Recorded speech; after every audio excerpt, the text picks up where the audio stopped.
But okay. All right. What am I supposed to do? Am I going to fuck, marry, or kill this person? You guys? Marry? I'm going to have to marry someone? All right. Let's see. Let's see. I have to marry Betty White. Betty White. Didn't she die? She's dead, right? So I have to marry a dead person. Okay, that's fine. All right, give it up for your host, everybody. All right. Betty White. I have to marry Betty White. She's that. No, she is the lady from Golden Girls. I love that show. Yeah. Right? Golden Girls? Yeah. Yeah, I love. She's the cute older. She's the cute one, right? Yeah. I'm into cute old women. Yeah, I'll marry her. It's okay, it's fine, because I am married, my wife doesn't love me anymore, so it's fine. It's fine. As you see, I'm not wearing my wedding ring, so I will marry Betty White. I don't know. I'm going to marry her. I'm going to bring her back to Indonesia. We are going to get married in Bali. Is that awesome? Yeah. Yeah, and then I'm going to fuck her, and then she's going to get a heart attack from me fucking her, and then she's going to die. Twice! That's it! That's it! Look, they're sick of me already! Alright, that's fine. It's fine. I'm getting fucked. I'm getting married Betty White. I married her. Does that sound like a good idea, sir? Fuck her too? Yeah, fuck her. I would marry her, fuck her, and then I'll kill her. I don't give a... Sir, I'm very sorry. You look like you're in the same age with Betty White. You look like you went to college with Betty White, sir. I am very sorry. I hope I don't offend you. Never? Alright, that's nice. Di belakang adalah hotel tempat gua nginep di Atlanta. Di episode ini, gua akan cerita soal pertama kali ngisi Comedy Festival di Atlanta, Red Clay Comedy Festival. Langkah baru lagi untuk Panji Pragiwaksono. Selamat datang di .id Weekly Vlog.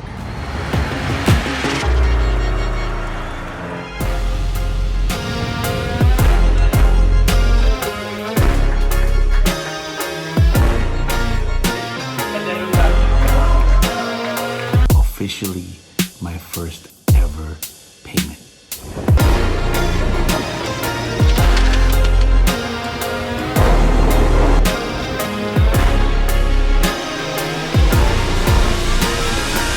Thank you very much, everybody.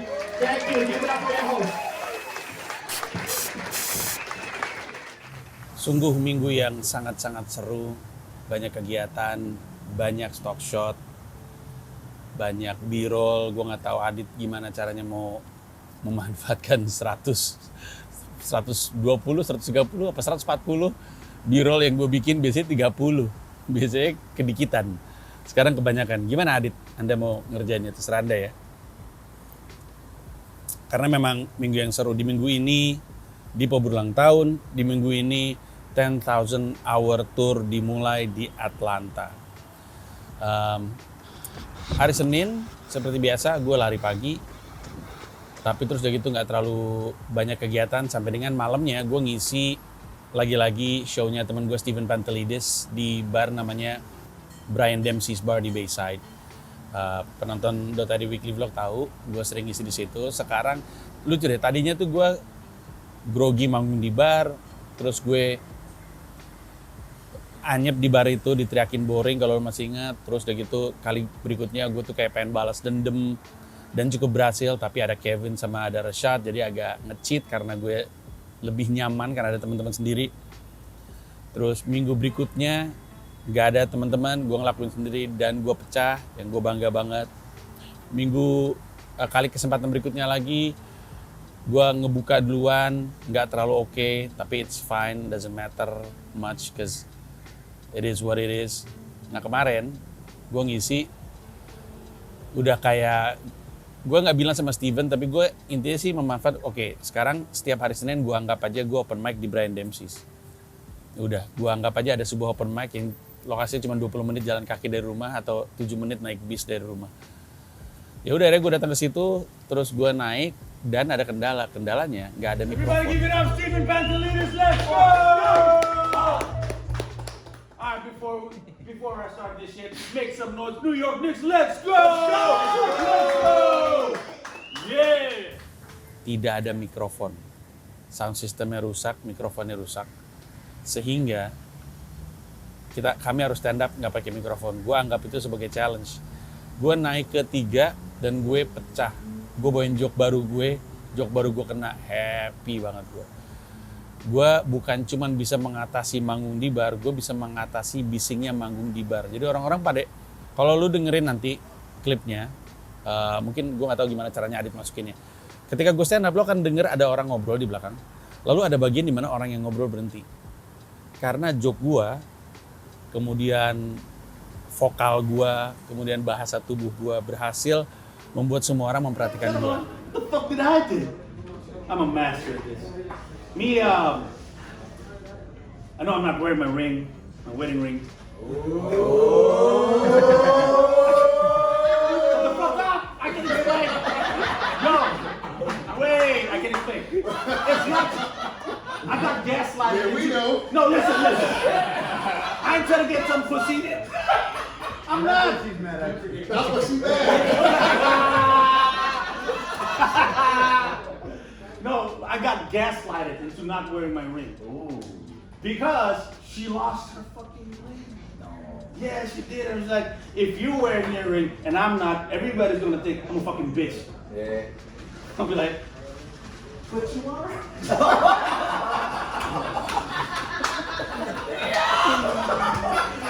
Kalau lu pernah public speaking, lu tahu betapa susahnya melakukan itu di sebuah bar. Yang mana orang datang untuk nonton olahraga di situ, terus pada ngobrol, ada yang mau mabuk dan segala macamnya. Gue sih bangga banget karena ada beberapa teman-teman gue yang nggak berhasil. Bahkan teman-teman gue memang marah-marah sendiri, diem lu yang di sana lu, diem lu gitu. Kalau gue prinsipnya, kalau gue lucu mereka diem. Kalau gue berhasil menarik perhatian mereka akan diem. Kalau gue ngomong, lu perhatiin dong, nggak berarti gue gagal. Intinya sih itu. Gue inget banget, gue pernah open mic-nya Jakut kalau nggak salah, waktu itu di sebuah cafe yang ada orang-orang pada main Unus Tako dari Kelapa Gading. Nah, namanya juga main Unus Tako kan, wah berantakan lah, pecah segala macem, sehingga orang-orang terganggu. Tapi gue ingat waktu gue naik, gue bisa membuat semua orang merhatiin. Dan bukan karena gue terkenal, semua orang yang ada di stand up juga tahu. Lu terkenal, lu dikasih waktu sekitar 1 menit. Oh, si Panji nih gitu. Tapi kalau lu nggak lucu, nggak ada yang akan pura-pura ketawa dan nggak ada yang akan pura-pura merhatiin. Jadi emang harus jadi komika tahan banting. Dan kemarin di Brian Dempsey hari Senin tersebut gue membuktikan kalau gue memang tahan banting. Udah hari Selasa, gue nggak ngapa-ngapain karena gue melakukan persiapan untuk ulang tahunnya Dipo. Dipo ulang tahun hari Rabunya kan. Nah, paginya gue bayar orang untuk motong rumput karena gue akan ninggalin rumah untuk Atlanta dan minggu depannya gue akan ke Singapura terus ke Jakarta. Sementara rumput udah mulai tinggi, saya takut dibentak tetangga, jadi gue bayar orang untuk ngurusin pekarangan rumah sehingga rapih, tidak dibentak tetangga lagi. Seperti episode berapa Dit? Kasih tau Dit di sini Dit, episode berapa yang waktu itu dibentak sama tetangga. Terus setelah itu Dipo itu rencananya pulang sekolah tuh pengen bikin pengen bikin kue ulang tahun sendiri pakai bahan-bahan yang gue udah siapin. Seharian itu gue mondar-mandir juga untuk beli perlengkapannya. Pas Dipo pulang, pas dilihat ternyata perlengkapannya kurang. Jadi gue mesti keluar lagi dan gue sempat salah beli bahan. Gue sempat keluar lagi, coba untuk cari, nggak dapet. Akhirnya gue bilang sama Dipo, bisa nggak kita akalin, nggak pakai kami tuh mau beli cake mold, tau nggak, bentuknya kayak gini. Terus bawahnya bisa dibuka, terus ininya bisa dibuka gitu. Ada deh orang yang suka bikin cake pasti tahu. Nah kami tuh nggak punya. Sempat mau diakalin, terus Dipo sempat ngomong, Dipo, Mila tuh sempat ribet dan mikirin gimana caranya. Terus Dipo sempat ngomong gini, this is supposed to be fun, why is it stressful? Karena gue kasihan sama Dipo, akhirnya gue bilang gini aja Po, kamu kan niatnya bikin kue ini kan untuk ulang tahun kamu, itu kan niat kamu. Ayah sama mama juga nyiapin sesuatu untuk kamu. Terus dibilang maaf ya, aku harusnya ngasih tahu bahan-bahannya jauh-jauh hari, aku harusnya ngomongnya lebih jelas. Aku bilang nggak apa-apa Po, nggak usah minta maaf sama ayah. Nggak apa-apa, ini kita tunda aja. Ayah beli online atau besok ayah cari, terus kita kerjain besok aja pulang kamu sekolah atau kerjain di weekend. Nggak usah khawatir karena mama sama ayah juga nyiapin sesuatu. Terus dia beberes, terus malam tuh karena dia kan harus udah di tempat tidur dari jam 9 ya. Jadi dia beberes kue, gue beberes, terus dia masuk ke kamar masih dalam kondisi rada bete. Nah, sebenarnya yang gue siapin sama Mila tuh nasi kuning. Biasanya kalau misalkan lagi di Jakarta, neneknya, Omi, ibunya Mila itu selalu bikin nasi kuning untuk cucu-cucunya yang ulang tahun. Bahkan gue ulang tahun, Mila ulang tahun juga bikin nasi kuning. Tapi karena kami jauh nggak pernah kan. Nah, Mila punya niat, punya ide. Gimana kalau kita bikin nasi kuning juga biar Dipo senang kayak lagi di Jakarta. Oh ya udah, akhirnya cari-cari, gue pesen ke Pak Awang di Awang Kitchen. Selalu enak di Awang Kitchen. Terus, tapi kami tetap nggak punya kue kan. Akhirnya tengah malam gue keluar. Malam-malam gue punya ide, gue bilang, Mil, kita beli kue kecil aja lah biar ada tiup lilinnya. Kan tadinya kan mau pakai kue Dipo kan untuk tiup lilin kan, tapi kan Dipo nggak jadi bikin kue. Akhirnya gue untung ada sebuah tempat cafe pastry namanya Oasis Cafe yang buka jam 12 malam. Itu gue lupa gue keluar jam berapa, tapi gue keluar malam-malam untuk beli kue tersebut kecil aja biar ketika jam 5.30 pagi ada tiup lilin. Terus udah sempet setup happy birthday-nya di ruang tamu. Dia kan umur 17 ya, jadi nggak usah terlalu heboh-heboh banget. Nyiapin kadonya ditaruh di situ. Tidur 5.30, gua, Mila, sama Shira ngetok pintunya Dipo.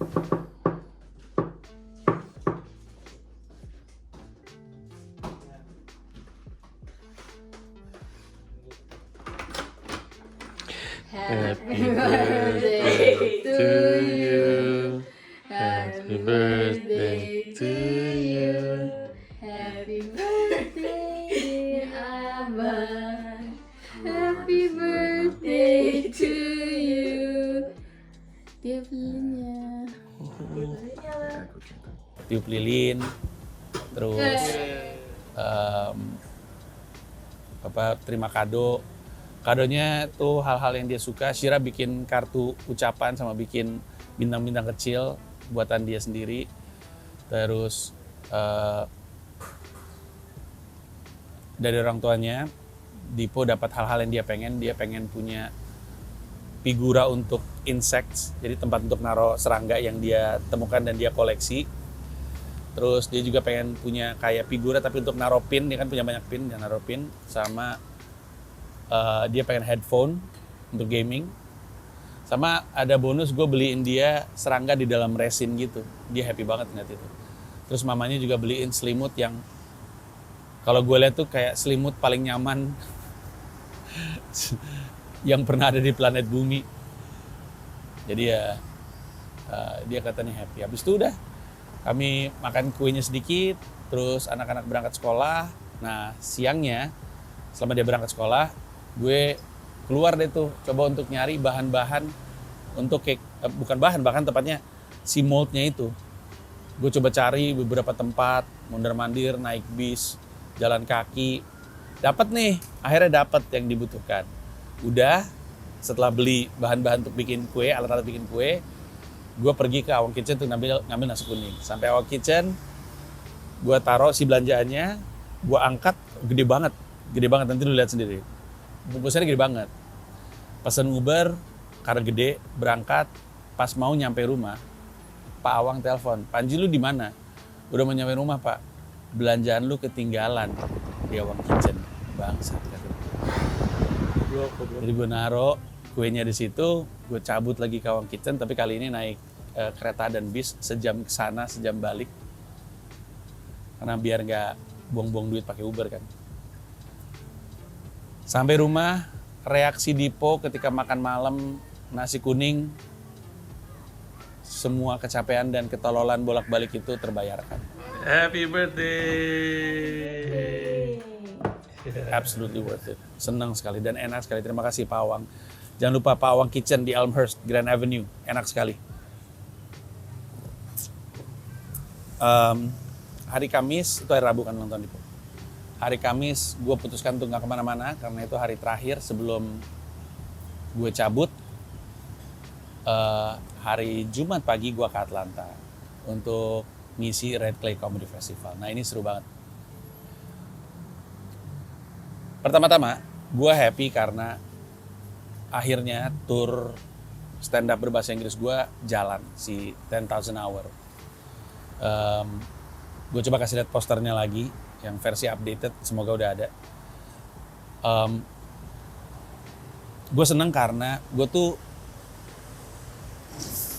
udah punya materi stand up yang gue tahu ini nggak, materi stand up ini tuh ada usianya, ada masanya, yaitu materi stand up yang lahir dari masa ketika gue baru datang ke New York. Soal kagok dengan New York, ngebandingin dengan Indonesia. Ini adalah materi stand up yang ada masanya dan ini harus jadi barang, harus jadi produk. Dan udah solid gitu, udah matang. Namun kemarin-kemarin tuh gue gak bisa lakukan karena gue mesti bolak-balik Jakarta selaku CEO bersama dengan Angga Diandri. Dengan Daniel menjabat, Daniel Santoso menjabat jadi CEO, gue jadi punya leluasa, waktu yang leluasa untuk melakukan ini. Akhirnya jalan dan sejauh video ini dibuat, itu kurang lebih 14 kota kalau gue nggak salah. Ada yang mundur, ada yang nambah. Dan dimulai dengan gue ngisi di Red Clay Comedy Festival. Ini juga kali pertama gue ngisi sebuah comedy festival. Gue coba untuk masuk ke New York Comedy Festival nggak tembus. Bahkan gue masuk ke Asian Comedy Festival di New York juga nggak tembus. Harus diakuin ini dibantu sama Mike Albanese, produser gue, jadi agak sedikit koneksi. Tapi gue percaya juga karena gue lucu, karena di antara begitu banyak yang daftar, yang diterima itu cuma sepertiga, cuma ada 50-an komika yang ngisi. Nah, ketika gue dipercaya untuk ngisi Red Clay Comedy Festival, gue langsung tahu bahwa oke, ini tuh festival ya. Festival itu festival stand up komedi atau festival komedi ya, yang biasanya terjadi misalnya di New York atau di Edinburgh Fringe Festival atau di Atlanta Comedy Festival. Itu adalah festival komedi yang nyebar seantero kota. Ambil contoh Edinburgh, semua restoran, bar, kafe, public space, venue untuk pertunjukan, itu tuh jadi tempat penyelenggaraan sebuah acara kesenian. Stand up, badut, sulap, segala macam. Edinburgh Fringe Festival. Dan itu gede banget. Gue tuh berkali-kali diajak tapi nggak pernah ada waktu. Karena Agustus sih, gue tuh kalau Agustus tuh sama keluarga di Jakarta udah pastilah fix. Terus New York juga kayak gitu, beberapa venue. Jadi orang tuh pada jalan, pindah. Kayak Edinburgh Fringe Festival tuh orang jalan, masuk ke sini ya nonton ini yuk, jalan. Sambil ngeliat peta, sambil ngeliat jadwal, ada di mana, ada komedi. Pokoknya kayak festival aja gitu. Nah Atlanta juga kayak gitu. Mereka tuh punya beberapa tempat. Gue hitung coba satu-satu ya. The Metropolitan Studio, Argosy, Laughing Skull Comedy, The Earl, Midway,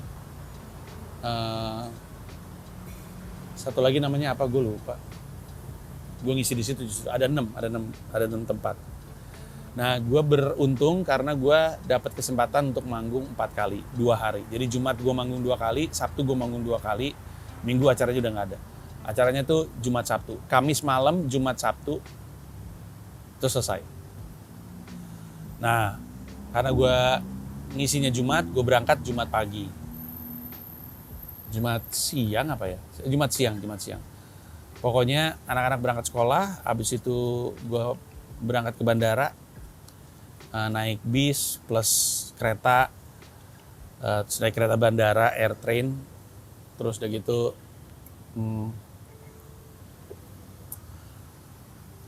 nunggu pesawat gue berangkat.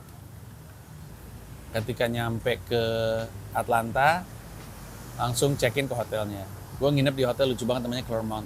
Bagus deh hotelnya. Hotel cantik gitu. Kayak kalau di Jogja tuh banyak tuh hotel-hotel indie kayak gitu, bukan kayak hotel Hyatt atau kayak hotel-hotel gede gitu. Ini hotel-hotel indie gitu. Di Jogja banyak, di Malang juga ada, di Bandung gue nggak tahu pada zaman gue. Sekarang gue juga nggak tahu juga. Harusnya sih ada sih. Di Jakarta gue nggak tahu tuh hotel-hotel indie kecil kayak gitu ada atau nggak. Tapi Clermont ini hotel yang cantik dan komika-komika yang ngisi di Red Clay Comedy Festival itu nginepnya bunk bed gitu, satu kamar ada 4 tempat tidur. Pas gue lihat, saya selama 2 malam di bawah udah ada yang ngambil, berarti Panji di atas.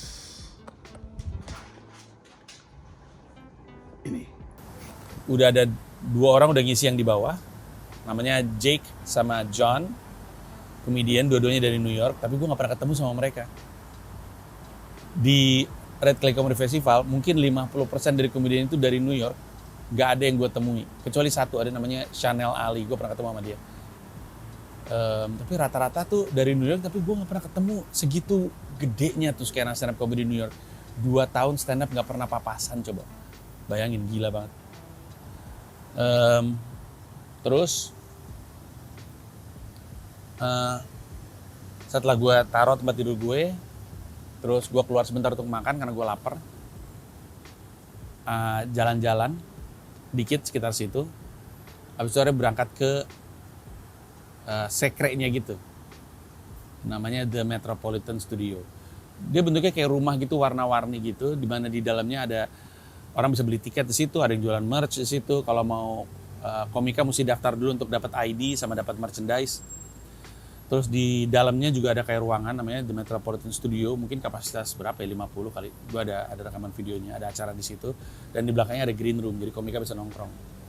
Nah, hari itu gue ngisi 2 show. Yang satu namanya adalah Don't Tell Comedy. Don't Tell Comedy ini adalah sebuah IP, acara komedi rahasia, namanya Don't Tell Comedy Show. Intinya adalah mereka ngumumin di sosmed, kami mau bikin acara stand up, lu nggak tahu line-up-nya siapa, lu nggak akan tahu venue-nya di mana, lu percaya aja sama kami, yang pasti experience menyenangkan, gitu. Terus gue ngisi di situ, jangankan yang nonton, yang manggung aja baru tahu dia manggung di mana via DM pada hari itu. Yang nonton abis beli tiket di email lokasinya di mana, jadi nggak ada yang tahu. Gue sampai dengan hari H nggak dapet DM-nya. Di ruang tunggu itu ngobrol sama komika-komika, gue tanya, di sini ada yang ngisi Don't Tell nggak? Temen gue sih, produsernya. Kenapa emangnya? Gue sampai sekarang belum dapat tempatnya. Terus ntar gue tanyain, terus gue dapet tempatnya. Ternyata pas gue lihat lokasinya jauh. Sementara gue manggung kurang dari sejam. Gue pikir semuanya tuh di area yang sama. Akhirnya gue berangkat nih, gue mau keluar, mau pesen Uber. Pas gue keluar, ketemulah sama satu orang Indonesia namanya Ricky. Dia beli tiket dan dia pengen nonton gue. Iya, tadi namanya siapa? Nama gue Ricky. Ricky, kerja di sini Ricky? Enggak, gue kerja sini. Oh iya, tapi bukan panitia, Anda penonton? Penonton? Penonton. Siap, oke begitu. Makasih, thank you ya. Yuk, siap. By the way, lu orang Indonesia pertama yang gue temuin di sini. Ada satu lagi katanya dia juga menonton. Pasti. Oh. Kayaknya sih dia kerja di sini, tapi nanti kita lihat lah. Siap. Sampai ketemu ntar malam ya, thank you Oke. man. Bye-bye. Ngobrol bentar, ketemu sama satu orang Indonesia lagi, namanya Herlambang. Dia datang sama pacarnya bule. Dia bilang, bang saya tadi dari venue yang Don't Tell Comedy tapi masih sepi, jadi saya kesini dulu. Ketemu abang. Terus gue bilang, lu mau kesana lagi kan gue boleh nebeng, gak ada nebeng. Kenapa kita jadi bergabung?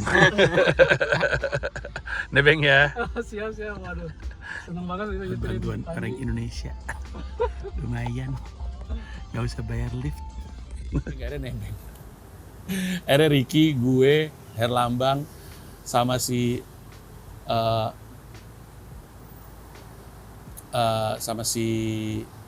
ceweknya berangkat ke venue. Nyampe situ gue kenalan sama komedian namanya Zain Sharif, dia orang Atlanta. Lucu banget, follow dia. Zain, Z-A-I-N, Sharif kalau nggak salah. Dia ada di following gue, cek aja. Dia lucu banget. Dan manggung di situ, gue pecah happy banget. I'm not gonna win anything with this.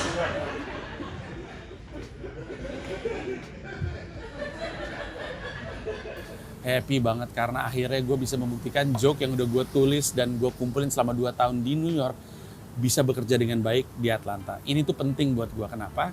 Karena waktu tahun pertama gue pernah manggung di Boston. Mungkin ada klipnya, nggak tahu tuh episode keberapa lo kasih tahu di sini. Dan joke gue nggak kena karena referensinya tuh banyak reference New York. Setelah itu gue coba untuk kembangin joke yang lucu tapi lucu untuk Amerika. Kemarin di Don't Tell Comedy gue pecah dan gue dipuji sama komika-komika lain, penonton juga bilang gue lucu.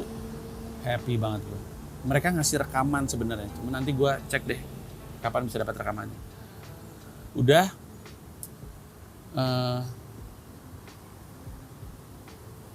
abis itu gue geser ke venue berikutnya, tapi kali ini gue nebeng Zain. Jadi ada Zain bilang, gue bawa mobil, lu ikut gue aja daripada lu pakai Uber atau pakai Lyft. Oh ya, sedikit informasi. Bukan cuma hotel dibayarin, semua komika yang manggung di Red Clay Comedy Festival itu dikasih kode promo dari Lyft, LYFT kayak Uber gitu. Pakai kode promonya dapat saldo $25. $25 itu bisa dipakai menuju hotel atau menuju venue. Sehingga komedian tuh bisa ngurangin lah. Kayak waktu gue dari hotel mau ke Metropolitan Studio tuh tadi tuh untuk ngambil kartu panitia atau tanda panitia, ID, itu gue pakai Lyft itu dan gratis, nggak bayar sama sekali. Nah dari venue-nya Don't Tell Comedy mau balik ke, gue mau manggung di Argosy, namanya sebuah restoran bar gitu. Zain bilang udah nggak usah dipakai Lyft lu, sayang, mending nebeng aja bareng gue. Jadi kami komedian berempat jalan ke sana. Gue sama Pedro, Will, dan Zain dan gue berempat. Sama-sama baru kenal tuh di situ.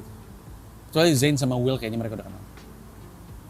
Udah pas nyampe ke Argosy, gue manggung lumayan kena. Penontonnya nggak terlalu banyak memang. Lumayan kena. Bandnya seru. Terus setelahnya gue pindah ke after party. Jadi setiap selesai show ada after party untuk komediannya. Kemarin after partinya di The Earl. Ketemu dengan dua warga Indonesia. Lumayan ditonton 1 juta orang, bro. Nama lu siapa, kasih tahu? Nama gua David. Nama lu? Nama gua Riki Subianto. Oke, kalau lu tinggal di Atlanta sih? Gua tinggal di Atlanta. Lu juga kan? Gua di Atlanta. Oke, mereka dua-duanya kerja di resto. Sukseskan bos mereka. Oke. Ini kerja di apa? Restoran Urban High. Urban High, lo? Japanese food. Iya. Mereka bersedia ngewe. Ya, kalau di Atlanta lagi pengen nyari yang ngewe, terus cowok-cowok, silakan. Nah, waktu di Argosy saya udah minum gin tonic 1. Pas ke The Earl, gue minum gin tonic lagi 1. Terus ngobrol, ini lucu banget. Gue kan udah ragu, gue datang ke sana sendirian karena yang lain udah pada nyebar nggak tahu kemana. Gue tuh ragu gue bakal bersosialisasi karena gue orangnya suka malas buka obrolan, malas basa-basi gitu. Pas gue duduk ada cewek kulit hitam lagi ngobrol sama orang cowok kulit putih. Terus cewek kulit hitam nengok gue, "Hey, lu komedian juga?" "Iya benar," gitu. "Oh, gue baru ngobrol sama dia nih, gue baru kenal sama dia, dia komedian, dia cerita dia ikutan festival, lagi ada festival di sini." "Iya," so, gue kenalan juga sama si komedian itu, dia anak LA, namanya siapa gue lupa, komedian dari LA. Terus kami ngobrol-ngobrol, terus "Iya seru deh, gue senang lu seniman," apa segala, kata si cewek ini. Ngobrol-ngobrol, terus ceweknya diem, terus dia gitu dia bilang gini. Dia bilang, boleh, lu tuh pakai narkoba nggak?" Dibilang kayak gitu. Terus kenapa emang? Dia bilang, "Lu pakai kokain nggak?" "Kenapa emangnya?" "Karena gue jualan kokain," kata dia gitu. Ternyata dia jualan narkoba. Ternyata dia di situ tuh jualan narkoba, bangsat, kata gue. Anjing.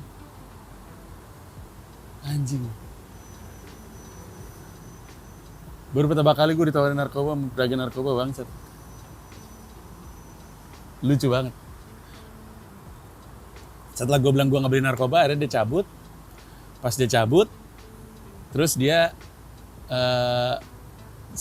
pamitan sama komika satu lagi, terus komika satu lagi tuh ngobrol sama gue. Dan selama obrolan itu, gue minum gin tonic nambah 2-3 cangkir lagi. Jadi gue minum 4 gin tonic dan gue mabuk. Mabok guys, mabok. Pas gue ngomong, gue bilang anjing gue mesti balik nih. Karena si temen gue yang satu itu, si orang LA itu, dia nggak tinggal di hotel kami. Jadi udah gue akhirnya jalan keluar mesen Uber, terus gue cabut sendiri. Mabuk di kota orang sendirian kayak orang bego.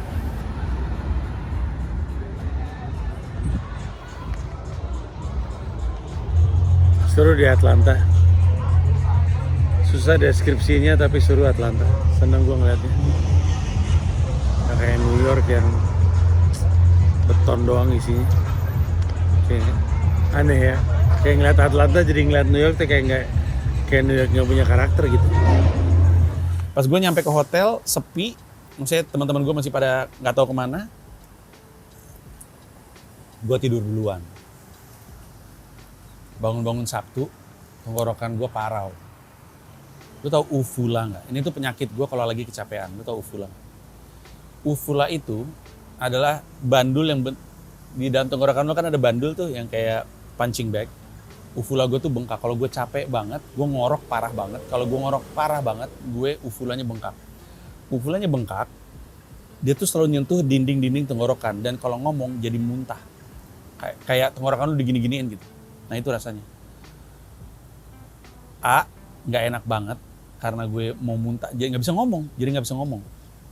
B, gue nggak enak sama roommate gue karena perhatiin ngorok gue parah banget. Pas gue nengok ke bawah, si Jake itu tidur sambil dengerin white noise. Gue nggak tahu emang karena itu habitnya atau karena dia mencoba untuk menutupi suara ngorok gue nggak enak banget. Nah, bangun-bangun gue pengen ngopi.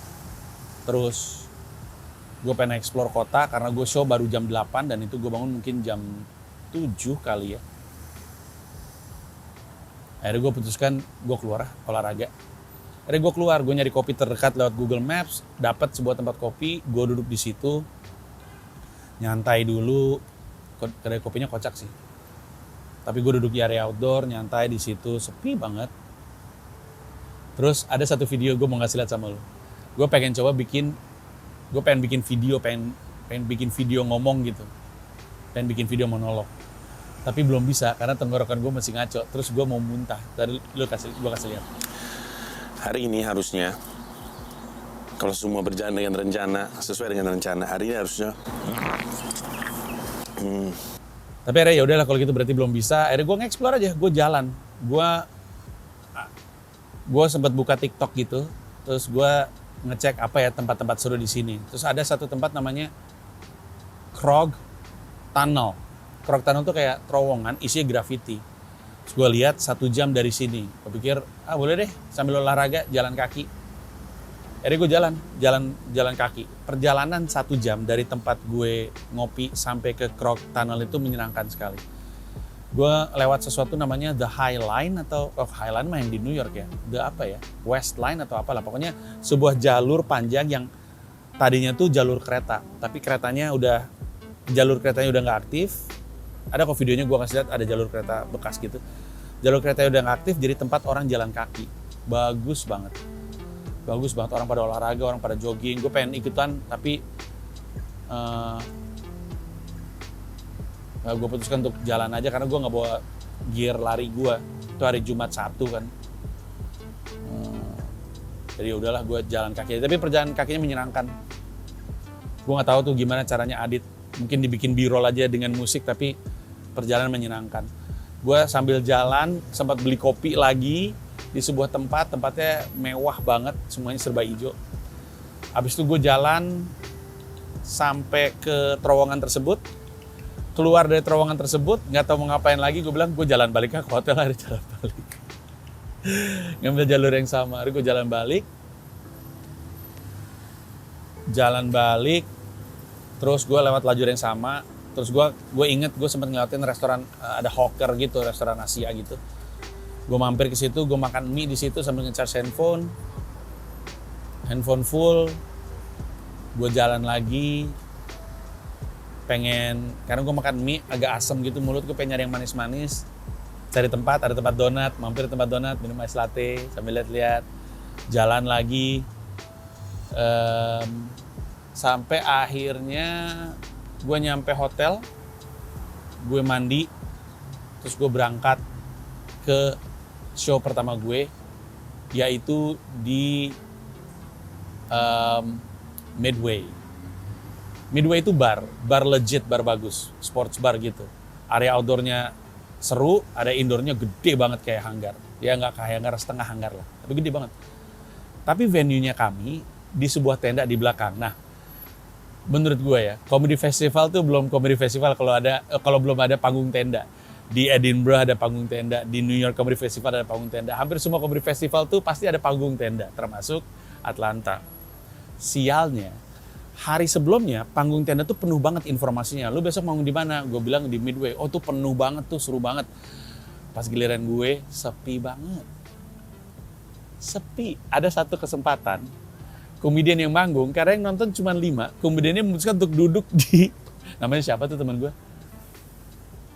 Gue lupa, orang Atlanta. Dia memutuskan untuk duduk di kursi, kita ngobrol aja deh gitu, saking sepinya.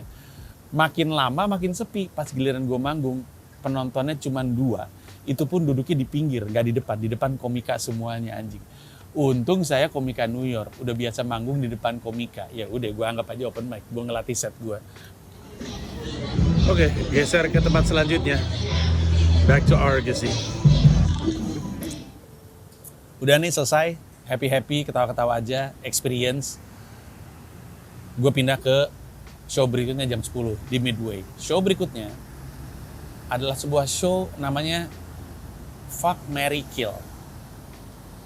Yang nge-host seorang cewek namanya Walker. Biasanya berdua sama satu cewek lagi, tapi satu cewek lagi sakit. Jadi dia berdua dengan satu komika cowok gitu. Konsepnya tuh lucu. Penonton tuh nulis nama siapapun di kertas, taruh di bucket. Komika dipanggil, Panji dipanggil ke atas panggung. Walker nanya, fuck, marry atau kill? Penonton teriak, fuck. Angkat, ternyata isinya Ruben Onsu. Gue disuruh bikin beat tentang ngewe sama Ruben Onsu. Habis itu, gue disuruh nunjuk penonton siapa yang bakal gue marry, siapa yang gue kill. Bikin lucu aja. Komika berikutnya maju, misalkan Bintang Emon, fuck, marry atau kill? Kill. Angkat, ternyata yang keluar adalah misalnya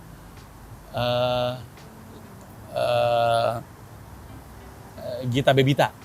Dia harus bikin beat tentang bunuh Gita Bebita. Habis itu, dia mesti nyari penonton untuk di fuck, nyari penonton untuk di marry. Lucu-lucuan. Crowd work gitu.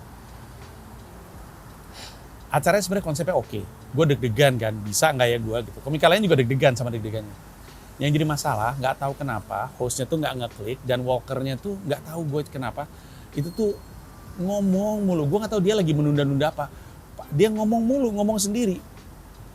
Dan nggak lucu-lucu. Sampai-sampai Chanel Ali, salah satu pengisi di Fuck, Marry, Kill tuh sempat ngoceh sendiri gitu.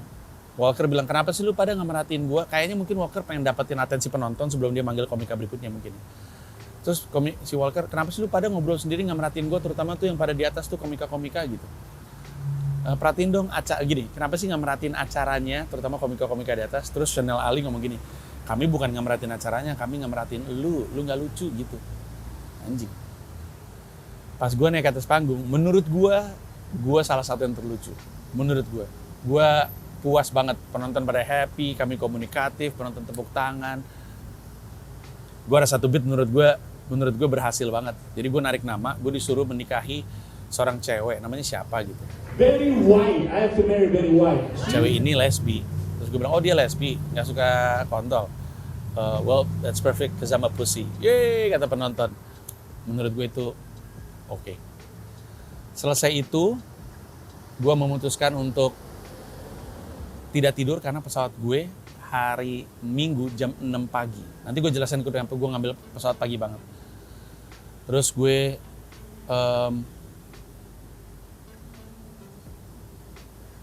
memutuskan untuk bertahan di Argosy karena di situ adalah tempat after party-nya. Tapi gue nggak minum, cuma minum Coca-Cola aja. Semua orang pada mabok sampai waktunya untuk gue ke hotel untuk check out, untuk kemudian ke bandara. Jadi pagi-pagi jam 4:30 gue udah di bandara.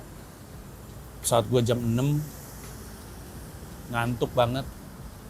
Gue mendarat di New York jam 8.30.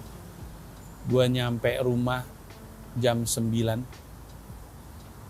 Terus hujan pula, hujan-hujanan tuh. Gue naik bis dan naik kereta airtrain terus naik bis sampai rumah. Hujan-hujanan. Niat gue nyampe rumah sepagi mungkin karena gue pengen ngajak Dipo dan Mila dan Shira piknik. Ulang tahunnya Dipo kan hari Rabu. Biasanya weekendnya itu dipakai untuk perayaannya. Nah Dipo itu tadinya nanyain kita bisa camping nggak di sebuah tempat. Gue bilang kayaknya nggak weekend ini sih Po, soalnya camping tuh jangan cuman 1 malam, sayang capek di jalan. Karena kan mesti keluar kota kan. Kita piknik aja kata gue. Oh ya oke. Akhirnya gue datang pagi-pagi karena gue niat untuk pengen ngajak piknik ke Brooklyn Bridge Park. Ternyata hujan seharian.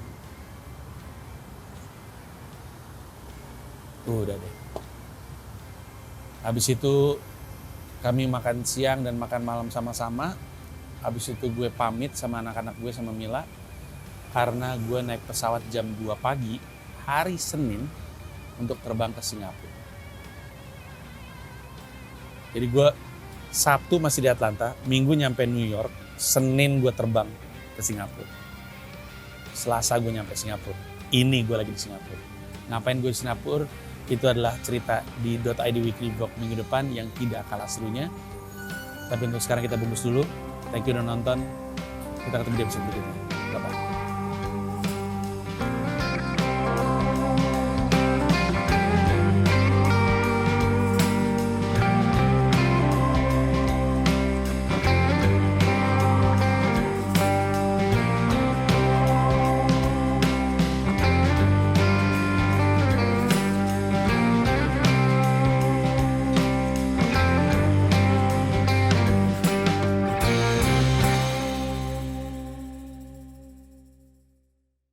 Terima kasih banyak udah nonton video ini sampai akhir. Mau mengingatkan saja bahwa seluruh video gua stand up di New York City bisa lu akses dengan menjadi member YouTube gua. Ada 3 level, ada yang Rp30.000, Rp125.000, ada yang Rp1,5 juta, masing-masing punya manfaat sendiri-sendiri. Tapi yang pasti, dari yang Rp30.000, lu udah bisa akses semua video stand up gua di New York City tanpa disensor, tanpa dipotong, termasuk video-video yang sebelumnya. Terima kasih sekali lagi.